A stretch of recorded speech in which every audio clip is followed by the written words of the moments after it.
The gavel echoed through the federal courthouse in downtown Denver as my brother Derek stood before Judge Patricia Morrison with a satisfied smirk. "We're finally shutting down your embarrassing business," he announced, gesturing toward me with theatrical contempt. Behind him, my parents, Harold and Margaret, nodded approvingly, their expressions carved from stone-cold disappointment. I stood silently at the defendant's table, clutching a single manila folder containing 3 years of my life's work.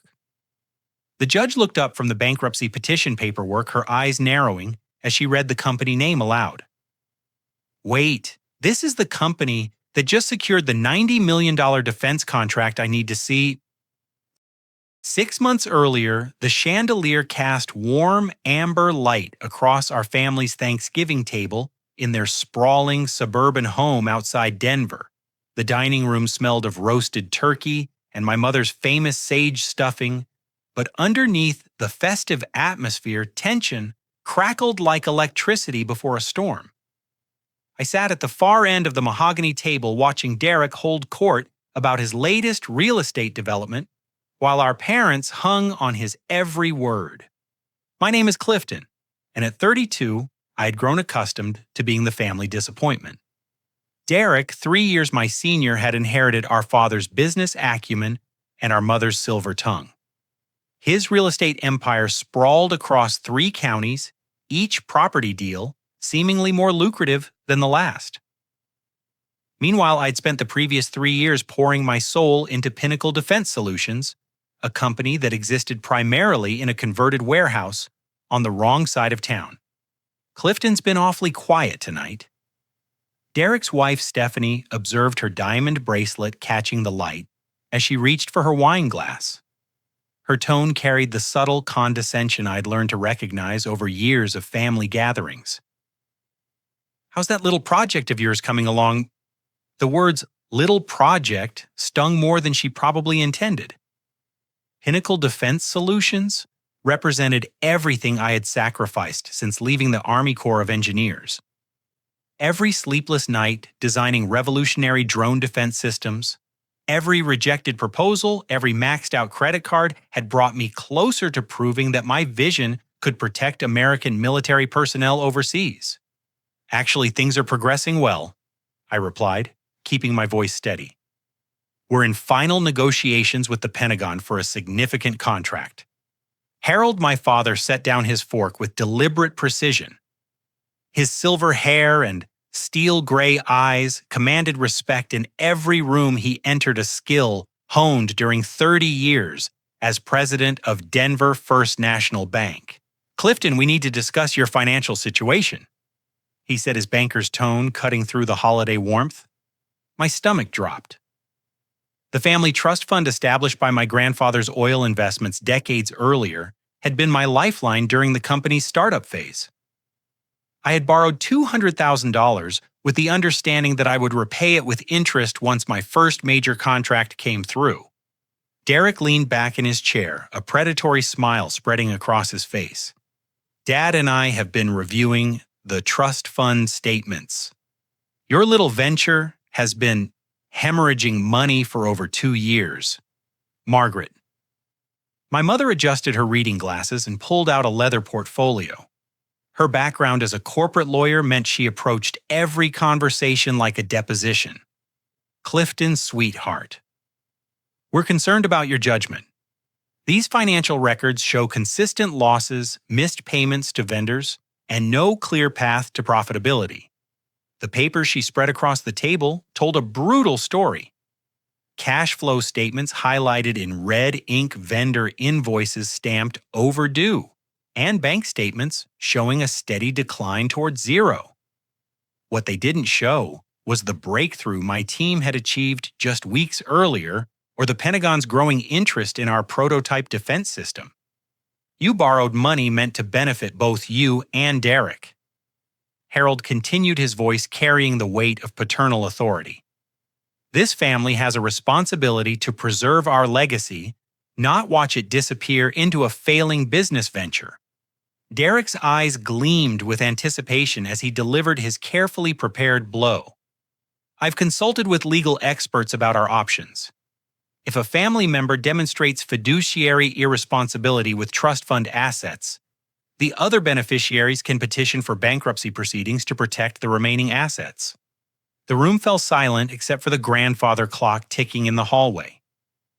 Stephanie's lips curved into a barely concealed smile, while my parents exchanged meaningful glances. I realized this entire conversation had been choreographed, every argument rehearsed, and every document prepared in advance.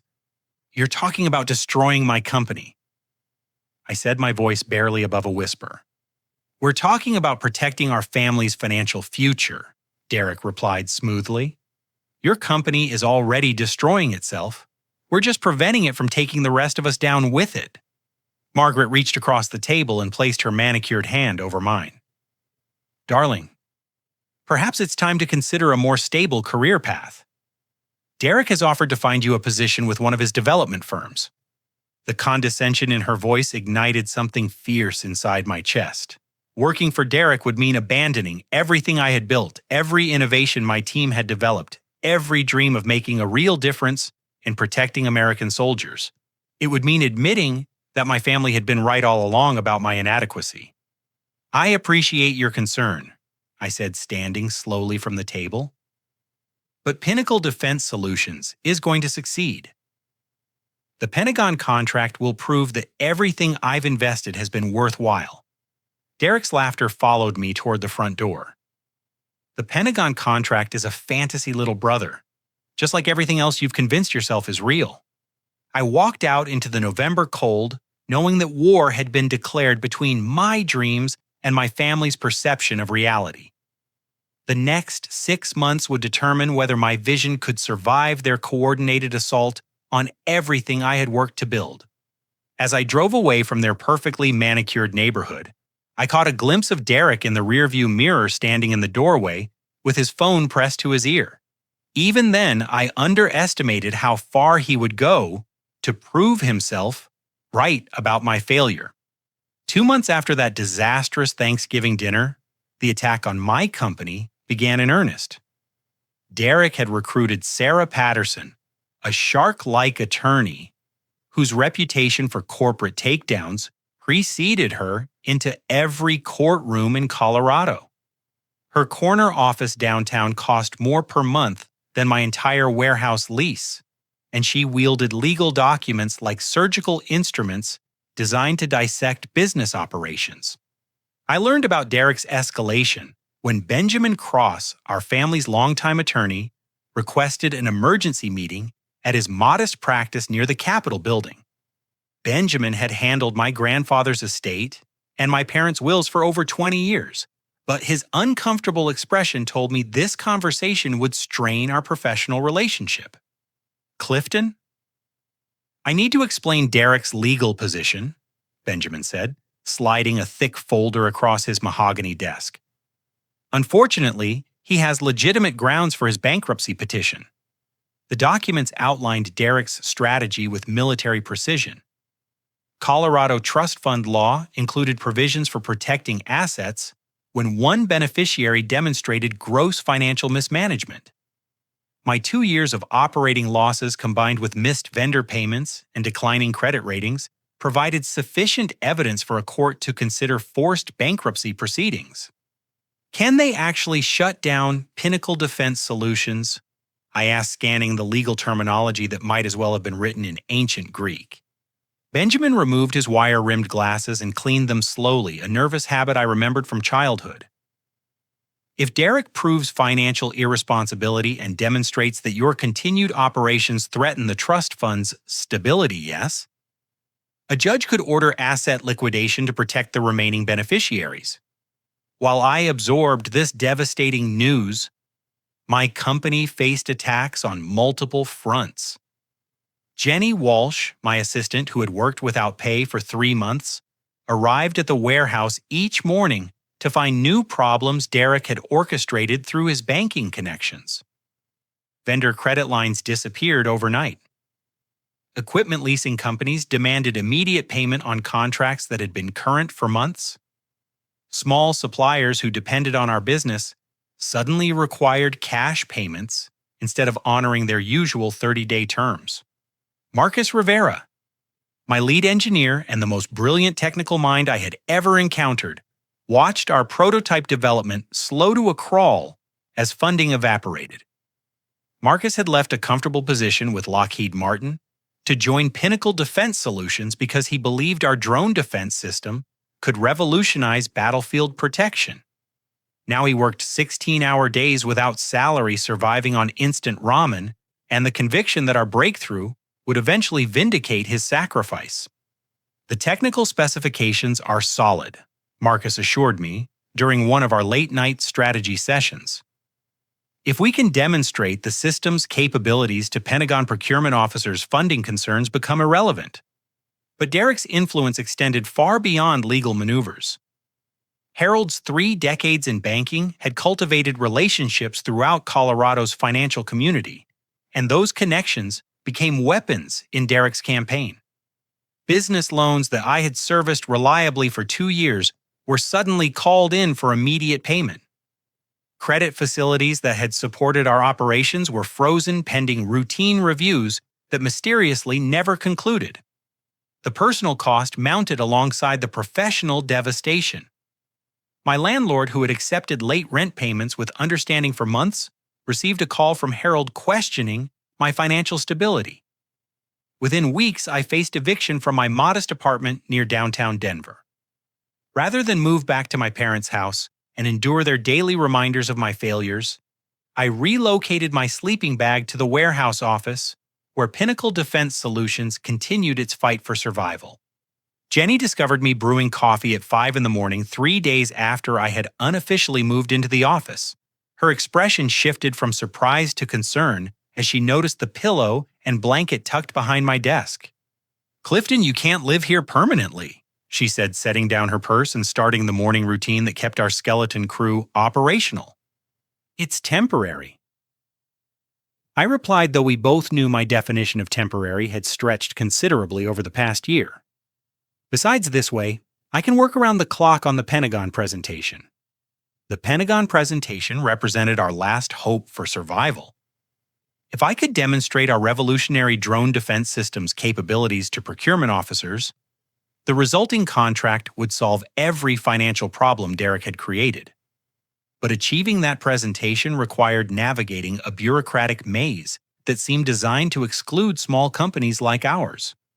Derek's most devastating blow came on a frigid February morning when I discovered his secret meetings with our biggest potential client, Jackson Aerospace.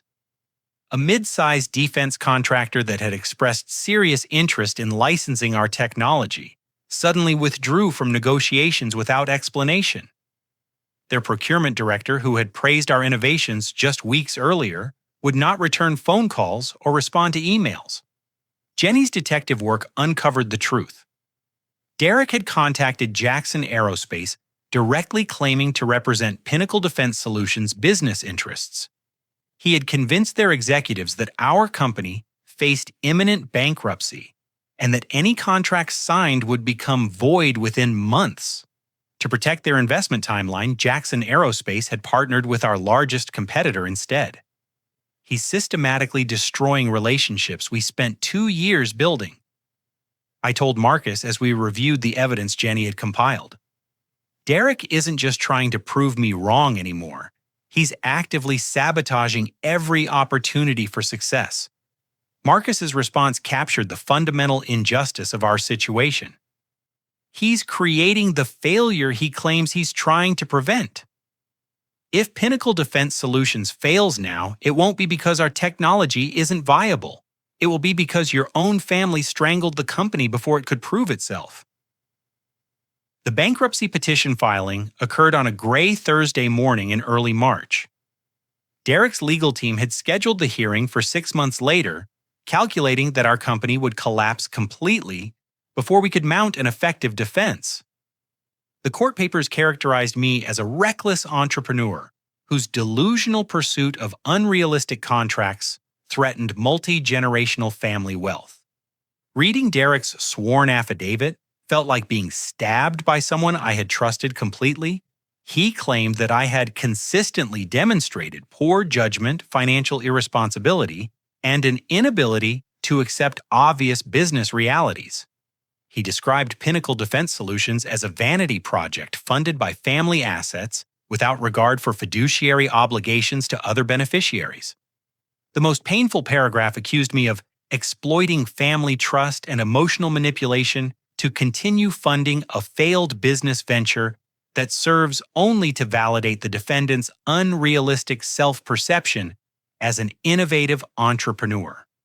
That night alone in the warehouse office with only the hum of computers and the distant sound of traffic for company, I faced the possibility that Derek might be right. Maybe I was delusional. Maybe my vision of protecting American soldiers through revolutionary defense technology was just an elaborate fantasy designed to avoid accepting my limitations. But the next morning, Marcus arrived with news that changed everything. The Pentagon had agreed to review our proposal. The Pentagon's procurement office occupied a sterile conference room in Arlington, where fluorescent lights cast harsh shadows across polished metal tables. 4 months before our scheduled bankruptcy hearing, I sat across from Colonel James Morrison and General Patricia Hawkins, knowing this presentation would determine whether Pinnacle Defense Solutions lived or died. Colonel Morrison commanded attention without effort.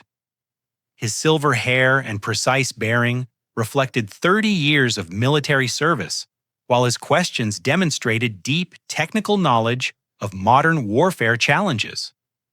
General Hawkins, the Defense Procurement Director, evaluated proposals with mathematical precision that left no room for marketing exaggeration or wishful thinking.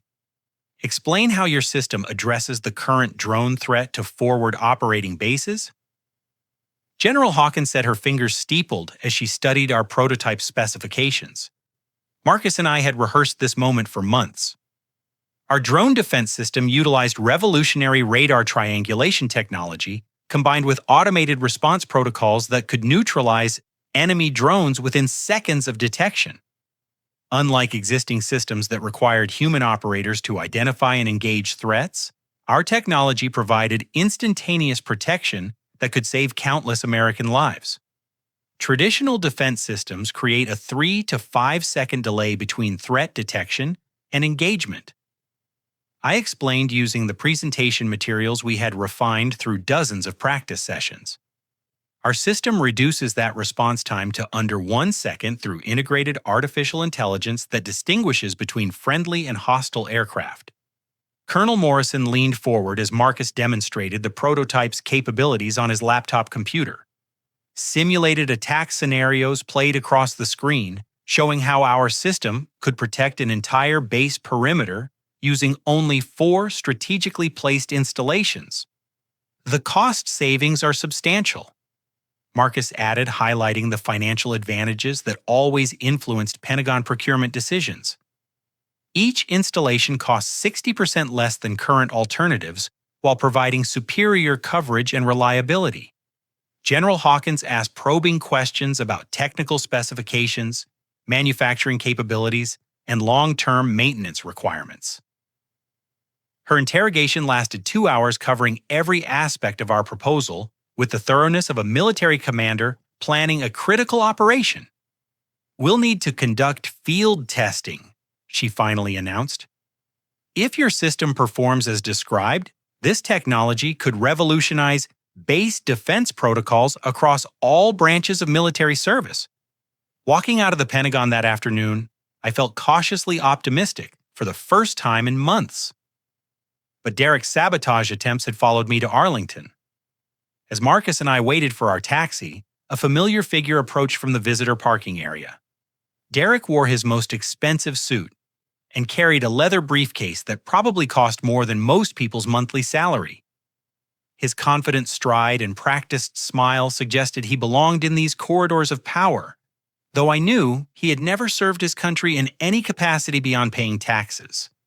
"Clifton, I see you've been busy with your Pentagon fantasies," he said loud enough for other visitors to hear. "I represent Pinnacle Defense Solutions business interests, and I need to clarify some important facts about our company's financial situation."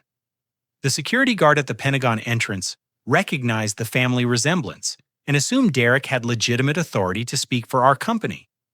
Before I could explain the truth, Derek had produced documents purporting to show our bankruptcy petition and claimed authority to withdraw our proposal entirely. "This company faces imminent dissolution," Derek told the confused security personnel. Any contracts signed would become void within months, creating liability issues for the Department of Defense. Colonel Morrison emerged from the building just as Derek finished his performance.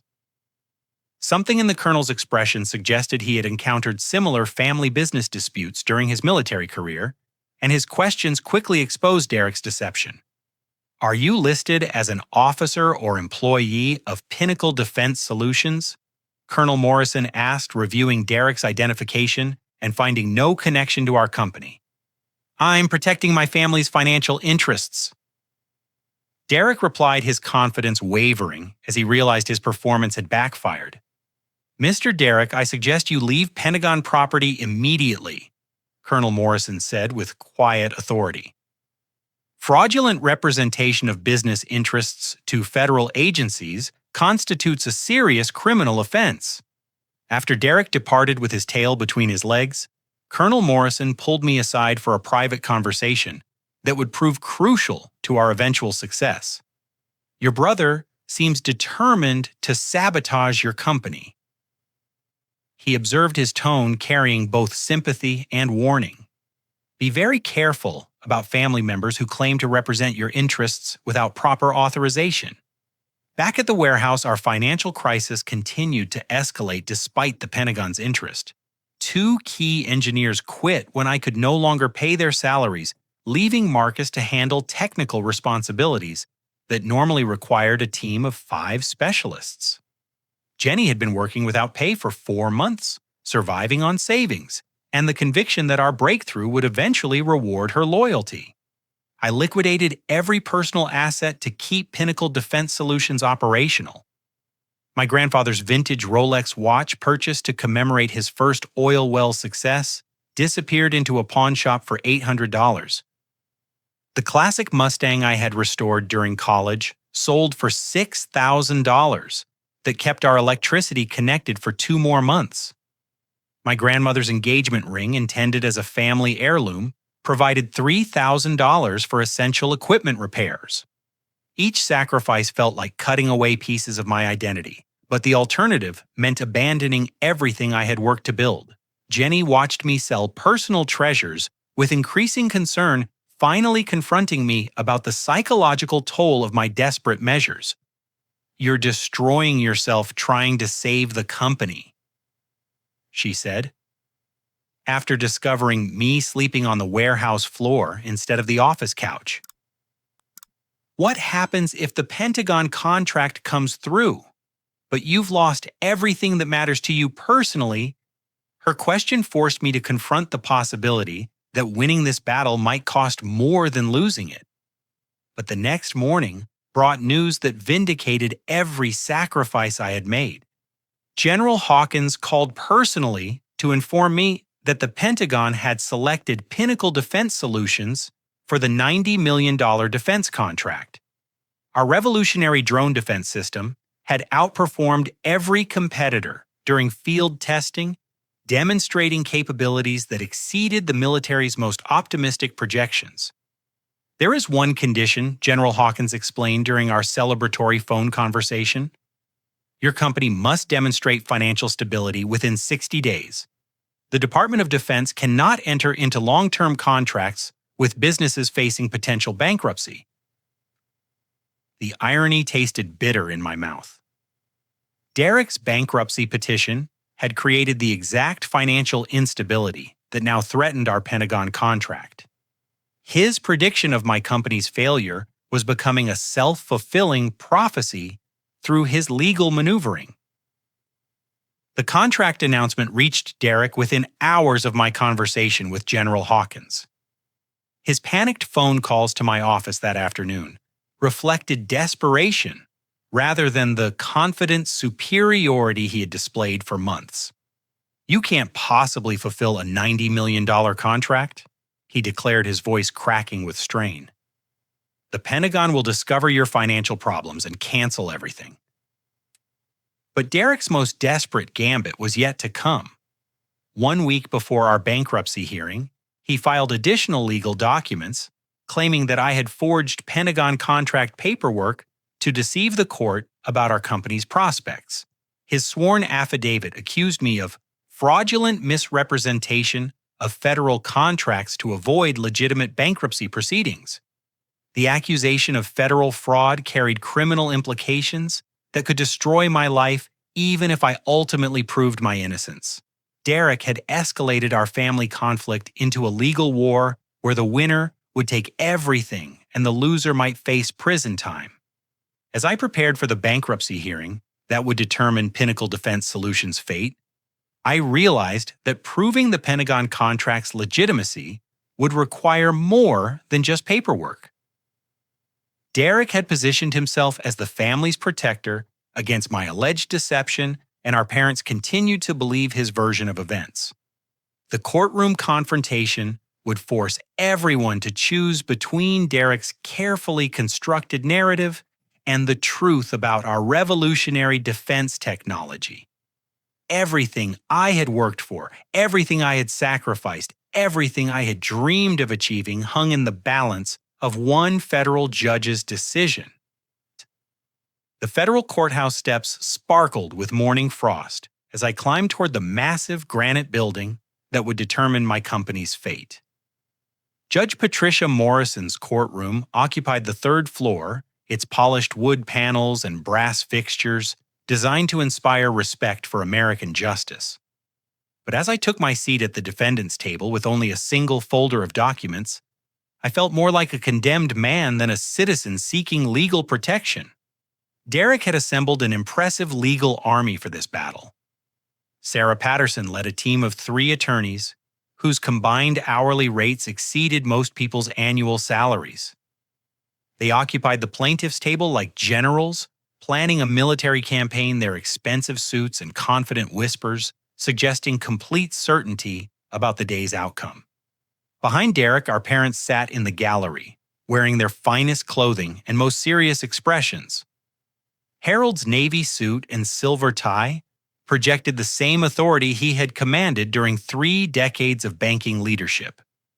Margaret's black dress and pearl necklace reflected her background as a corporate lawyer who understood courtroom dynamics better than most civilians.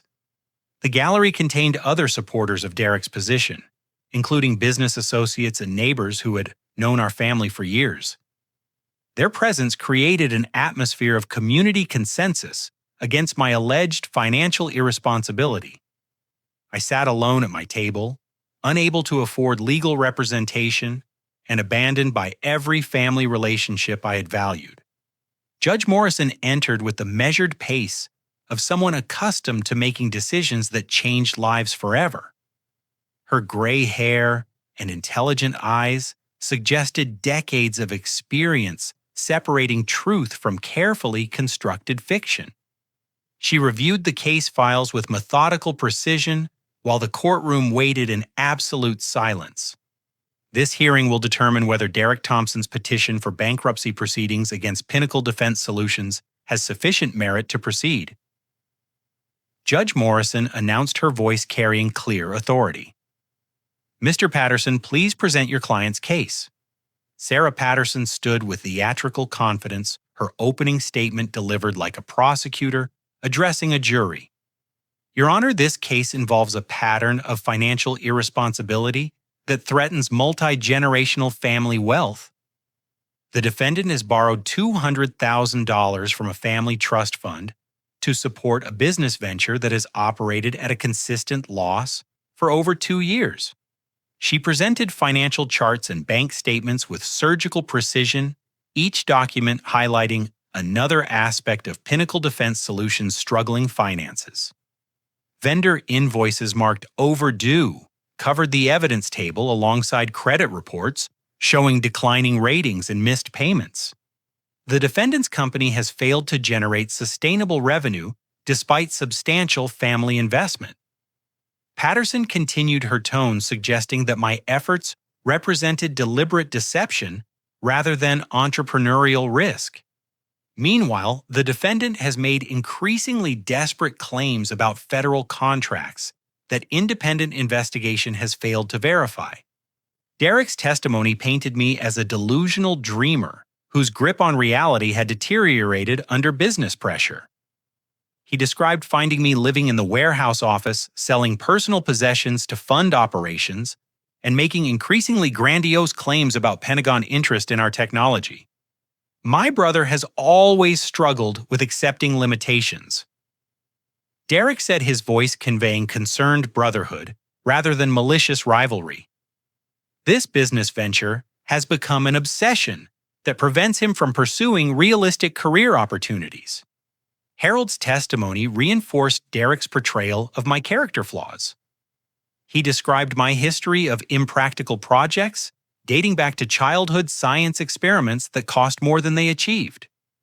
His banker's authority lent credibility to claims about my poor financial judgment and unrealistic business expectations.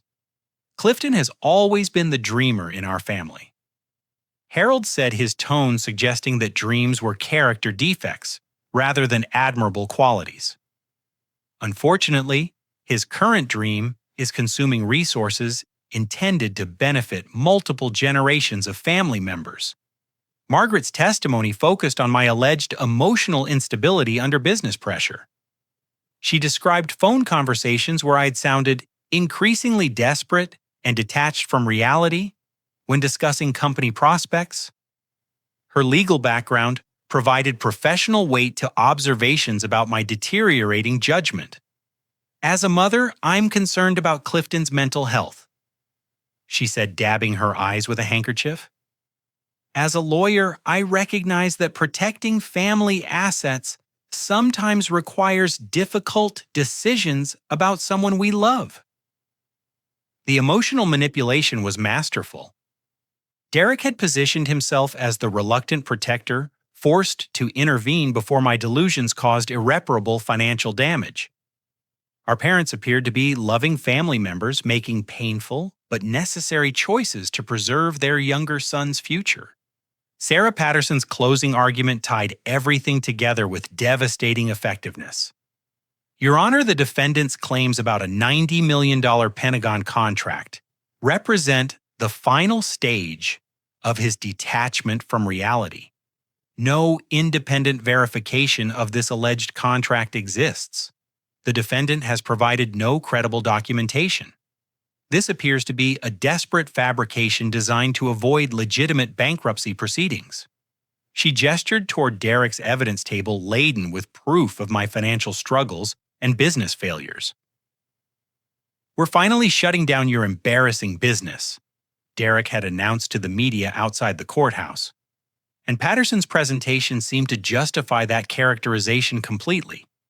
As Patterson concluded her argument, I stood to defend myself without legal representation, knowing that my words might be the last opportunity to save everything I had worked to build. The courtroom's attention focused on me with the intensity of spectators watching a condemned man's final statement. Your Honor, I understand how my company's financial situation appears. I began my voice steadier than I had expected. But Pinnacle Defense Solutions has developed revolutionary technology that could save American lives. The Pentagon contract is real, and I have documentation to prove it. Judge Morrison looked up from her notes with sudden interest as I mentioned the Pentagon contract. Her expression shifted from judicial neutrality to focused attention, as if the company name had triggered recognition she had not expected. Wait, she said, holding up her hand to pause my testimony. This is the company that just secured the $90 million defense contract. I need to see that documentation immediately. Derek's confident smile began to fade as Judge Morrison's demeanor changed completely. The courtroom's atmosphere shifted from certain conclusion to unexpected development, and I realized that something about our company's name had triggered knowledge that Derek's legal team had not anticipated. Judge Morrison called for a recess to examine the Pentagon contract documents, and Derek's legal army huddled together with expressions of growing concern. The tide of our courtroom battle was beginning to turn in ways that no one had predicted. As court officers escorted everyone from the courtroom, I caught Derek's eye across the room. His expression had shifted from confident triumph to genuine fear, suggesting that he finally understood the magnitude of his miscalculation. The Pentagon contract he had dismissed as fantasy was about to become the foundation of his complete defeat. During the recess, Judge Morrison's chambers became the center of an investigation that would expose the full scope of Derek's coordinated campaign against my company. While Derek paced nervously in the courthouse hallway, his confident legal team exchanged increasingly worried glances as their carefully constructed case began to unravel under official scrutiny. Judge Morrison contacted the Pentagon Procurement Office directly from her chambers, speaking with General Hawkins to verify every detail of our $90 million defense contract. The conversation lasted 30 minutes, during which the judge learned not only about Pinnacle Defense Solutions' technical achievements, but also about Derek's previous attempt to sabotage our Pentagon presentation. Colonel Morrison spoke very highly of your company's integrity and innovation. General Hawkins informed the judge, unaware that Colonel Morrison was Judge Morrison's husband. We've rarely encountered a small business with such advanced technical capabilities and professional conduct. The Colonel Morrison connection remained unknown to everyone in the courthouse, but the Pentagon's enthusiastic endorsement of our company provided powerful evidence that Derek's characterization had been completely false. Judge Morrison also discovered that Pentagon officials had been monitoring Derek's interference attempts and were prepared to pursue federal charges if his sabotage continued. While Judge Morrison conducted her investigation, Derek's desperation led him to make critical tactical errors that further undermined his position. During the recess, he attempted to contact Pentagon officials, directly demanding that they provide statements about Pinnacle Defense Solutions' alleged instability. I need official verification that this contract is fraudulent. Derek told a Pentagon procurement officer, his voice carrying the entitled demand of someone accustomed to getting his way through family connections. The Pentagon official's response devastated Derek's remaining credibility. Sir, interfering with legitimate defense contracts could constitute federal obstruction charges. I suggest you contact legal counsel before making further inquiries about this matter. Derek's phone call had been recorded as part of standard Pentagon security protocols, providing additional evidence of his attempts to sabotage a legitimate federal contract. The recording would later prove crucial in demonstrating the malicious intent behind his bankruptcy petition. Meanwhile, Jenny Walsh arrived at the courthouse with a briefcase full of documentation that Derek's legal team had not anticipated. Her months of working without pay had included meticulous record-keeping that would expose the true scope of Derek's business sabotage campaign. I documented every vendor contact, every credit line cancellation, every suspicious coincidence, Jenny explained as she organized evidence on a conference table outside the courtroom. Derek's fingerprints are all over our company's financial problems. The evidence included email communications between Derek and our competitors, offering insider information about Pinnacle Defense Solutions' client relationships in exchange for informal agreements to exclude us from future opportunities. Derek had systematically contacted every potential client and vendor, spreading rumors about our company's instability that became self-fulfilling prophecies. Most damaging were Derek's communications with Harold's banking network, requesting informal credit reviews that resulted in our loans being called early and our credit facilities being frozen. The emails revealed a coordinated campaign to create the financial crisis that Derek was now citing as justification for bankruptcy proceedings. Judge Morrison also ordered an independent audit of the family trust fund, suspecting that Derek's accusations of financial mismanagement might be projection rather than legitimate concern. The auditor's preliminary findings revealed that Derek had been using trust fund money for his own real estate investments, borrowing far more than I had ever taken for Pinnacle Defense Solutions. Derek owes the trust fund over $800,000, the auditor reported to Judge Morrison during a private conference call. His real estate success has been partially funded through unauthorized trust fund borrowing that violates fiduciary responsibilities far more seriously than Clifton's documented business loan. The discovery of Derek's financial misconduct transformed the entire case dynamic. Instead of protecting family assets from my irresponsible business practices, Derek had been using trust fund money to build his real estate empire while creating artificial financial crises to distract from his own violations. Harold's reaction to this revelation provided one of the day's most dramatic moments. When informed of Derek's unauthorized borrowing, Harold's face turned ashen as he realized how thoroughly Derek had manipulated the entire family's perception of our respective financial behaviors. Derek told us Clifton was the liability, Harold whispered to Margaret in the courthouse hallway, unaware that court reporters were documenting their conversation. How could we have been so wrong about our own sons? Margaret's legal training helped her understand the implications more quickly than Harold's banking background. Derek's interference with federal contracts combined with his misappropriation of trust fund assets created potential criminal liability that could destroy his real estate business and result in federal prosecution.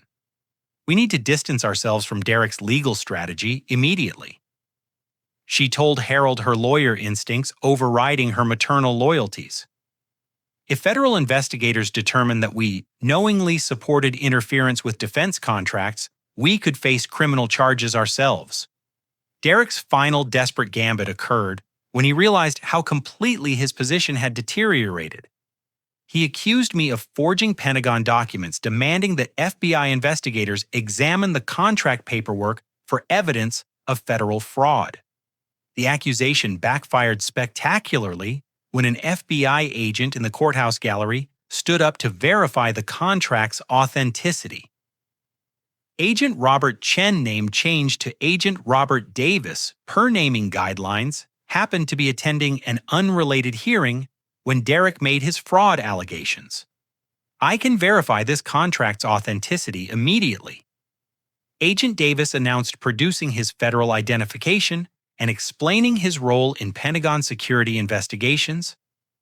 Pinnacle Defense Solutions contract is legitimate, and any claims of fraud are demonstrably false. Derek's accusation of federal fraud, made in open court without evidence, exposed him to potential charges of making false statements to federal officials. Agent Davis informed Derek that his repeated interference with legitimate defense contracts was creating a federal case file that could result in serious criminal prosecution. The courtroom atmosphere shifted completely as Derek's legal team realized their client faced potential federal charges rather than the civil victory they had anticipated. Sarah Patterson requested an emergency conference with Judge Morrison, seeking to withdraw from Derek's case before the federal implications expanded further. Your Honor, new evidence suggests our client may have misrepresented material facts about this case. Patterson said, her professional reputation taking priority over Derek's legal position. We request permission to withdraw as counsel due to potential conflicts of interest. Judge Morrison's investigation had revealed not only the legitimacy of our Pentagon contract, but also the criminal nature of Derek's sabotage campaign. The bankruptcy petition that had threatened to destroy Pinnacle Defense Solutions was about to destroy Derek's life instead. As the recess concluded and court reconvened, Derek sat alone at his table, abandoned by his legal team and facing the prospect of federal criminal charges. The family members who had supported his petition now understood that they had been manipulated into supporting criminal interference with defense contracts. The reversal of fortune was complete, but the emotional reckoning had only begun. When court reconvened, Judge Morrison's demeanor had transformed completely from the neutral arbiter who had begun the hearing to a federal official confronting what appeared to be criminal interference with defense contracts. Her investigation had revealed not only the legitimacy of our Pentagon contract, but also the calculated nature of Derek's sabotage campaign against American military interests.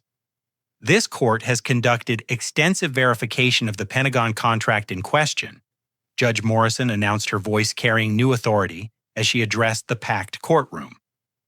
I can confirm that Pinnacle Defense Solutions has indeed secured a $90 million defense contract for revolutionary drone defense technology that Pentagon officials describe as potentially life-saving for American military personnel. Derek's remaining composure crumbled as Judge Morrison continued her statement. The confident businessman who had entered the courtroom that morning now appeared pale and desperate, realizing that his carefully constructed case had become evidence against him in a potential federal investigation. Furthermore, Judge Morrison continued, evidence has emerged suggesting systematic interference with legitimate business operations and possible obstruction of federal contracts. This court is referring this matter to appropriate federal authorities for criminal investigation.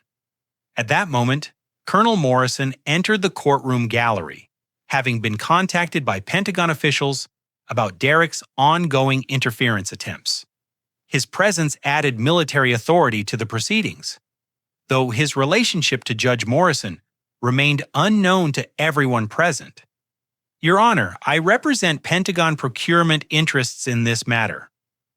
Colonel Morrison announced, approaching the bench with documentation that would finalize Derek's defeat. Pinnacle Defense Solutions has demonstrated exceptional technical capabilities and professional integrity throughout our contract negotiations. Any attempts to interfere with this contract constitute potential national security violations. Derek's world collapsed as Colonel Morrison described his attempted sabotage at Pentagon facilities and his recorded phone calls demanding contract cancellation. The Pentagon had compiled a comprehensive file documenting Derek's interference pattern, including timestamps and recorded communications that proved criminal intent. The defendant, Derek Thompson, has repeatedly contacted federal facilities under false pretenses, claiming authority to represent Pinnacle Defense Solutions while attempting to cancel legitimate defense contracts. Colonel Morrison testified, these actions potentially violate federal statutes regarding interference with defense procurement operations. Agent Davis stepped forward to provide FBI perspective on Derek's activities, explaining that federal investigators had been monitoring the situation since Derek's first appearance at Pentagon facilities. His attempts to sabotage a legitimate defense contract had created a federal case file that could result in prosecution for criminal interference with military operations. Mr. Derek Thompson faces potential charges under federal statutes prohibiting interference with defense contracts, Agent Davis informed the court. His actions have demonstrated a pattern of obstruction that threatens legitimate business relationships between private companies and military agencies. The independent audit of our family trust fund provided the final devastating blow to Derek's position. The auditor testified that Derek had misappropriated over $800,000 in trust fund assets for personal real estate investments, violating fiduciary responsibilities far more seriously than my documented business loan. Derek Thompson owes the family trust fund 4 times more money than Clifton Thompson borrowed for legitimate business purposes. The auditor reported his findings, destroying Derek's entire financial responsibility argument. His real estate success has been partially built on unauthorized family assets, while he accused his brother of irresponsible borrowing. Harold's testimony during the court's investigation phase represented one of the most painful moments of family reckoning.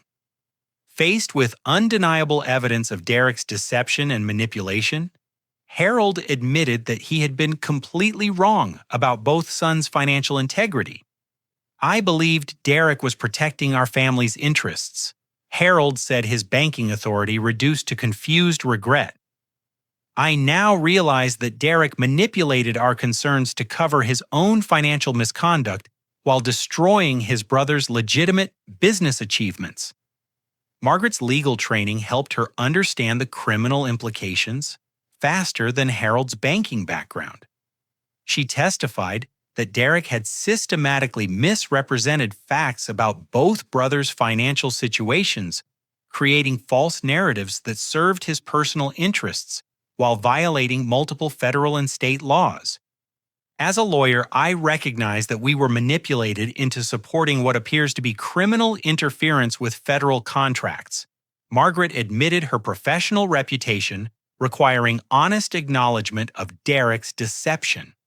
Derek convinced us that Clifton was the family liability, while Derek himself was violating fiduciary responsibilities and federal statutes. The Pentagon verification process revealed additional evidence that vindicated my company's technical achievements and business integrity. General Hawkins provided testimony via video conference, praising Pinnacle Defense Solutions' innovative capabilities and professional conduct throughout the contract negotiation process. Pinnacle Defense Solutions developed technology that exceeded our most optimistic performance expectations, General Hawkins testified. Mr. Clifton Thompson and his team have demonstrated exceptional technical competence and unwavering commitment to protecting American military personnel. Jenny Walsh's documentary evidence exposed the full scope of Derek's sabotage campaign, including communications with competitors, vendor intimidation tactics, and coordination with banking networks to create artificial financial crises. Her meticulous record-keeping provided a timeline that proved Derek's actions were calculated rather than protective. Derek Thompson systematically contacted every vendor client and financial partner associated with Pinnacle Defense Solutions. Jenny testified, presenting email evidence that demolished Derek's claims of family protection. His actions were designed to create the business failure he now claims justified intervention. Marcus Rivera's testimony about our technical achievements provided additional context for the Pentagon contract's significance. His explanation of our drone defense system's revolutionary capabilities helped Judge Morrison understand why federal officials had been so enthusiastic about our technology. Pinnacle Defense Solutions developed technology that could save thousands of American lives. Marcus explained his engineering expertise lending credibility to claims Derek had dismissed as fantasy. Derek Thompson's interference delayed critical defense capabilities that military commanders desperately need. As evidence mounted against Derek, his remaining supporters began distancing themselves from his legal position. Business associates who had attended the hearing to support Derek's family protection narrative quietly departed as federal criminal implications became clear. Derek's final attempt at damage control involved accusing everyone else of coordinating against him, claiming that Pentagon officials, FBI agents, and family members had conspired to frame him for crimes he had not committed. His desperate accusations only reinforced evidence of unstable judgment and criminal intent. This entire proceeding is a conspiracy to validate my brother's delusions. Derek declared, his voice cracking under pressure as federal agents documented his statements for potential criminal proceedings. The Pentagon contract is either fraudulent or obtained through connections that I exposed. Judge Morrison's ruling came swiftly and decisively, not only dismissing Derek's bankruptcy petition, but ordering immediate restitution to the family trust fund and referral to federal prosecutors for criminal investigation. This court finds that Derek Thompson's bankruptcy petition was filed in bad faith and supported by false statements about family financial situations, Judge Morrison announced. Furthermore, evidence suggests criminal interference with federal defense contracts that threatens national security interests. Derek's real estate empire began crumbling within hours of Judge Morrison's ruling. Federal investigators froze his business assets pending criminal investigation, while civil litigation from the family trust fund threatened personal bankruptcy. The success he had used to justify his superiority over me evaporated under scrutiny that revealed its foundation in unauthorized family assets and potentially criminal business practices. The emotional catharsis of complete vindication overwhelmed me as I left the courthouse that evening. 3 years of sacrifice, months of family betrayal, and weeks of legal terror had culminated in total victory, that exceeded my most optimistic expectations. Derek's attempt to destroy Pinnacle Defense Solutions had instead exposed his own criminal activities, while validating everything I had worked to achieve. The Pentagon contract that he had dismissed as fantasy would now proceed without interference, providing funding that guaranteed our company's long-term success. But victory carried responsibilities that extended beyond personal satisfaction.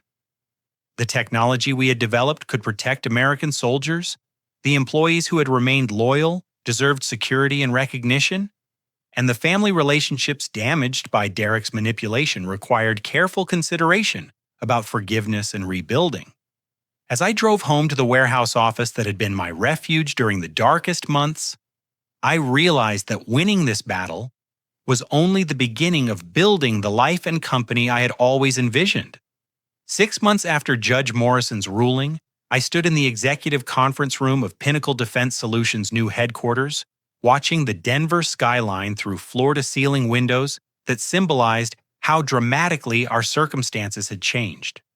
The converted warehouse that had been our desperate refuge had given way to a modern facility that housed 50 employees working on multiple government contracts worth over $200 million. Jenny Walsh occupied the corner office adjacent to mine, her title as Chief Operating Officer, reflecting the leadership skills she had demonstrated during our darkest months. The woman who had worked without pay for 4 months now commanded a salary that enabled her to purchase her first home in a neighborhood she had only dreamed of affording. The quarterly reports show revenue growth exceeding Pentagon projections by 30%. Jenny reported during our weekly executive meeting, her confidence reflecting the security that came with leading a thriving company. Marcus's engineering division has identified 3 additional defense applications for our core technology. Marcus Rivera had become my business partner and closest friend. His decision to risk everything on our shared vision, vindicated by success that exceeded our most optimistic projections. The Lockheed Martin position he had abandoned to join Pinnacle Defense Solutions now seemed like preparation for achievements that would define his career legacy. The Navy wants to discuss adapting our drone defense system for aircraft carrier protection. Marcus announced his enthusiasm infectious as he described technical challenges that excited rather than intimidated him. We're also fielding inquiries from allied nations whose governments want to license our technology. The personal transformations extended beyond professional success to healing relationships that Derek's manipulation had nearly destroyed permanently. Harold had requested a private meeting 3 months after the court hearing, his banker's pride humbled by recognition of how completely Derek had deceived him about both sons' characters. I spent 30 years evaluating people's integrity for loan decisions. Harold admitted during our awkward but necessary conversation in his downtown office, Derek convinced me that you were the liability when he was stealing from our family while sabotaging your legitimate achievements. Harold's apology carried the weight of genuine remorse, though rebuilding our relationship required acknowledging years of favoritism that had enabled Derek's manipulation. His banking connections, which Derek had weaponized against my company, now provided valuable support for Pinnacle Defense Solutions' continued growth. I want to invest personally in your company's expansion.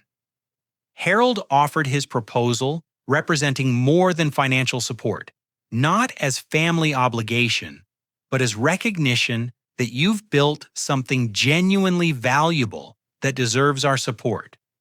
Margaret's transformation proved more complex, her legal training helping her understand the criminal implications of Derek's actions, while struggling with maternal guilt about favoring one son over another for decades. Her corporate law background now provided valuable counsel as Pinnacle Defense Solutions navigated complex government contracting requirements. Derek's federal trial begins next month. Margaret informed me during one of our monthly family dinners, a tradition we had rebuilt carefully around mutual respect rather than competitive dynamics. His attorney is negotiating a plea agreement that would result in 5 years imprisonment and complete financial restitution. Derek's fall from family golden child to federal criminal had been swift and devastating. His real estate empire collapsed under investigation, revealing business practices that extended well beyond misappropriation of family assets. Federal prosecutors had uncovered tax evasion, fraudulent loan applications, and multiple instances of interference with government contracts beyond his sabotage of Pinnacle Defense Solutions. Part of me feels guilty about Derek's situation. Margaret continued her maternal instincts, conflicting with legal recognition that Derek's choices had led inevitably to criminal consequences. But I also recognize that enabling his behavior for years contributed to his belief that rules didn't apply to him. Derek's wife Stephanie had divorced him within 2 months of the federal investigation's beginning, taking their 2 children and most remaining assets to establish a new life in California. Her final conversation with Margaret had provided insight into Derek's psychological deterioration during his sabotage campaign. Derek became obsessed with proving that Clifton would fail. Stephanie had explained before departing Colorado permanently. He spent months developing elaborate theories about why the Pentagon contract couldn't be real, convincing himself that destroying Clifton's company was protecting the family from fraud. The criminal trial proceedings revealed the full scope of Derek's financial misconduct and mental instability. His real estate success, which had justified his superiority complex for years, had been built partially on stolen family assets and fraudulent business practices that created an unsustainable foundation. Derek's psychological evaluation suggests narcissistic personality disorder combined with compulsive gambling behavior. Margaret reported after attending court proceedings that had been emotionally devastating for our entire family. His therapist believes that my academic and professional success threatened his self-perception as the family's primary achiever. The most difficult aspect of Derek's downfall was recognizing how family dynamics had contributed to his psychological problems. Years of being celebrated for financial success without regard for ethical considerations had created a worldview where winning justified any methods, including criminal interference with his brother's achievements. "I've been visiting Derek in federal prison," Margaret told me during a particularly emotional conversation. "He's finally receiving psychological treatment that's helping him understand how his actions affected everyone around him." Derek's transformation in federal custody had been gradual but apparently genuine. His letters to family members reflected growing awareness of how his manipulation had damaged relationships and threatened national security through interference with defense contracts. "I convinced myself that I was protecting our family from Clifton's delusions," Derek had written in a letter Margaret shared with me. "I realize now that I was protecting my ego from admitting that my little brother had achieved something I never could." The question of forgiveness remained complicated, though Derek's genuine remorse and psychological treatment created possibilities for eventual reconciliation. His criminal actions had caused tremendous damage, but his letters suggest a genuine understanding of his mistakes and commitment to making whatever amends remained possible. "Derek wants to write you a formal apology letter," Margaret said during our most recent conversation about his situation. "He understands that you may never forgive him, but he wants to acknowledge the full scope of how his actions affected your life and company." My response to Derek's overture reflected the emotional maturity that success and family healing had fostered. "I'm willing to read his letter, but rebuilding trust will require years of consistent changed behavior, not just words written in prison." The broader impact of Pinnacle Defense Solutions' success extended far beyond our family's healing to contributions that validated my original vision of protecting American military personnel. Our drone defense technology had been deployed to bases in Afghanistan, Syria, and other conflict zones where it had already saved countless lives. The commander at Bagram Air Base reports 0 successful drone attacks since installing our defense system. Colonel Morrison informed me during a Pentagon briefing that had become routine as our technology proved its battlefield effectiveness. Your innovation is protecting American soldiers every day. The personal relationship that had developed slowly over months of professional collaboration surprised everyone, especially Judge Morrison, when she learned that the Pentagon officer who had supported Pinnacle Defense Solutions was her own husband. Colonel Morrison's integrity and my company's technical achievements had created a foundation for friendship that extended beyond professional obligations. James never mentioned the courthouse connection until weeks after your contract was finalized. Judge Morrison explained during a social dinner that illustrated how completely our circumstances had transformed. He was impressed by your company's professionalism and your personal integrity under extremely difficult circumstances.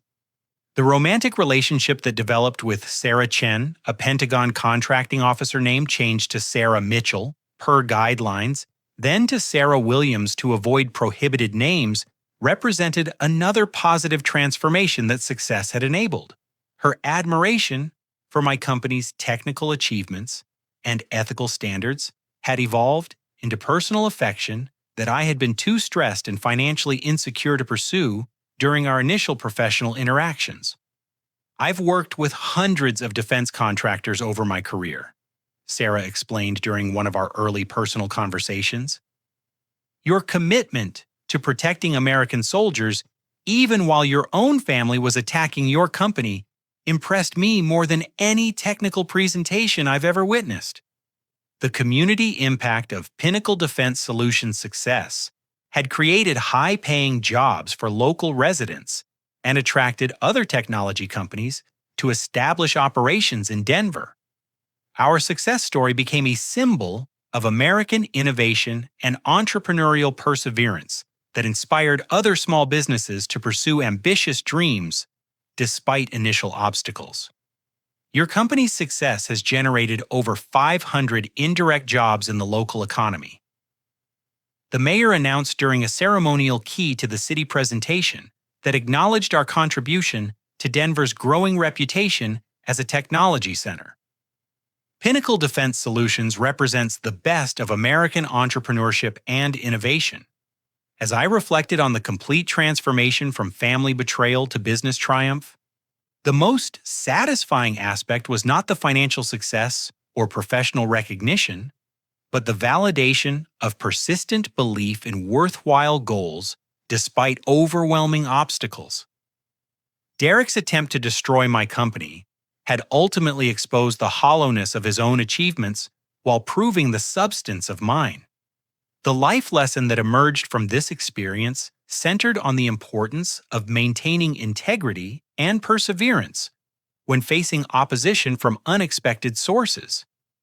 Family support can be wonderful when available, but personal conviction and ethical behavior provide more reliable foundations for long-term success. Sometimes the people closest to us become the biggest obstacles to our dreams. I told the college entrepreneurship class where I had been invited to speak about overcoming adversity. But if your goals are worthy and your methods are ethical, persistence and integrity will eventually triumph over manipulation and sabotage.